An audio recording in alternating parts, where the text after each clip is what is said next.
Welcome back to a brand new video here on the channel, and today I will be reviewing Curse of Chucky.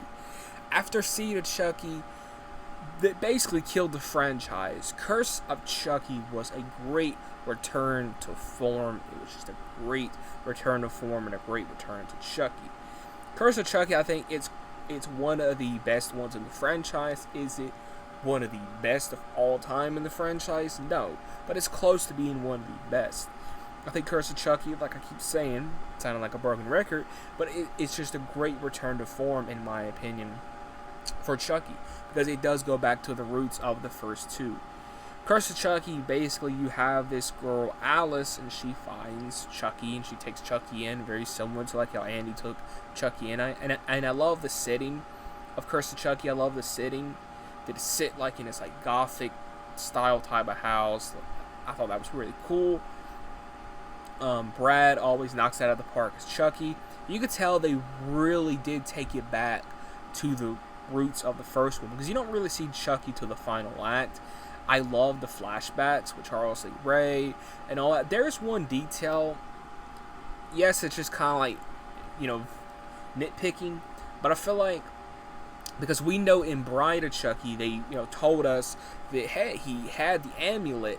It would have been very cool, like in those flashbacks, that they would have put the amulet on Charles Lee Ray's neck when they was filming that stuff with Brad. So I thought that would be like a small detail that'd been really cool, but they didn't. But it is what it is. But Curse of Chucky, I like Curse of Chucky.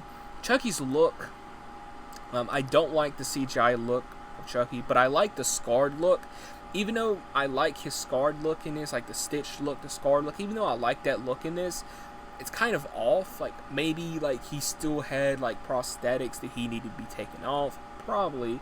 But, we don't know. We don't know. But Curse of Chucky, I like Curse of Chucky. Even though, like, it's a great return to form, and I like the flashbacks, I've always felt like, and this is just how I felt, I feel like Curse of Chucky should have been a remake. Like, this should have been Don Mancini's like direct sequel to the first one. I feel like that's what he should have really done, was make it a direct sequel. Because again, there are some scenes I'm kind of like they really play around with the lore in this, but very subtle. Like the scene where like Chucky gets his head cut off, but there's no blood. Chucky gets stabbed, but no blood. Like, why is that in the film? Like, I don't get it. Like, it kind of takes you out of the film a little bit, But Curse of Chucky, I like Curse of Chucky regardless.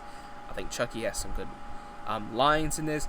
I like I like Brad Dourif's daughter in this, Fiona Dourif. I thought she did a good job in the role, and she was believable in the role as well.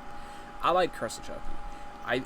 I think Curse of Chucky is one that doesn't get talked about enough, even though it's not the best one, but it's close to being one of the best ones. Because I say the problems with Curse of Chucky is just, I feel like Don Mancini kind of forced this one to be in continuity, if that makes any sense. Especially like when we like mentioned Seed, because I feel like Curse of Chucky could have been a perfect direct sequel to Bride, or a perfect direct sequel to 2, or even 1. But we obviously have to mention Seed, which really upsets me that Seed is even mentioned in Curse of Chucky, because I feel like that whole line where Chucky talks about the family from Seed, it just seems kind of forced to me, and I never really liked that. But regardless, I've always even though I enjoy Curse of Chucky and I like Curse of Chucky has just always been, like, to me, a missed opportunity, because Don Mancini could have did new things with the franchise if he would have made this a direct sequel to Bride, or even Part 2, which are some fan favorites. Child's Play 2 and Bride are fan favorites, but he didn't, and it's a continuation from Seed. But we don't talk about Seed, But regardless, Curse of Chucky, I give it a 9 out of 9. I think it's a fun entry in the franchise. I think it's a great return to form. It's not one that I'm always watching. I'm always not finding myself rewatching this one, especially since I've gotten older. I don't really find myself watching this one as often. Oh, the score was really good in this. There's some positive events in there. There's some cons for sure in this. So I will be talking about Curse of Chucky in my ranking more, so yeah. Curse of Chucky, 9 out of 9. Let me know your thoughts, Curse of Chucky, in the comments below. And I'll catch you guys in the next video.